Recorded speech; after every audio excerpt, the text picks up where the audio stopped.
Hi everyone, I'm Elena, and welcome back to another AI tutorial video brought to you by Advertising is Simple. Today I'll be showing you Grammarly AI.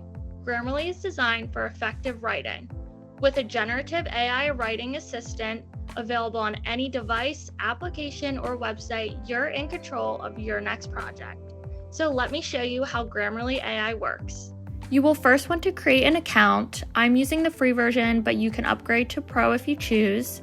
Once your account is created, head over to your apps where you will have the option to install the feature on your Mac, Google Chrome, iPhone or iPad, and any Android device. As you can see, I have the Grammarly Chrome extension installed, so let's take a look at how it works across my browser.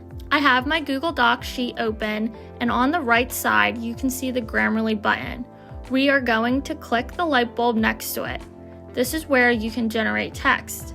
This feature is already in the apps and websites you use, so no need to exit your workspace or breaking your workflow to get AI support somewhere else. You will want to set up your voice profile first. This will help personalize the writing you generate. You can find your voice profile by clicking here. Select your preferred formality, tone, your profession, and language. All this context will follow you when creating your emails, social posts, messages, Google Docs, and more. Once set, click Use this voice. Let's create a couple example prompts to try out. Write a job description for a marketing specialist. And just like that, you have a draft.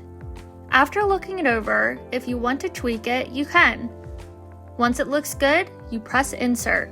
You can also use the Suggested Prompts feature. Let's say I want to generate a post idea for my LinkedIn on AI and marketing.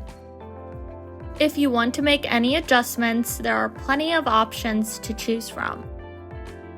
Let's say we wanted to add emojis. Simply click on Add Emojis and it will provide another text option. Another feature of Grammarly AI is highlighted text. After you highlight your desired text, go to the bottom right and click the light bulb button. There, you will hit Improve Text. Let's say you want it to be more persuasive, so we will click on that option. Once happy with the text, you can insert it. It is that simple. And that's a wrap on introducing you to Grammarly AI. Stay tuned for next month's video on trending AI marketing tools.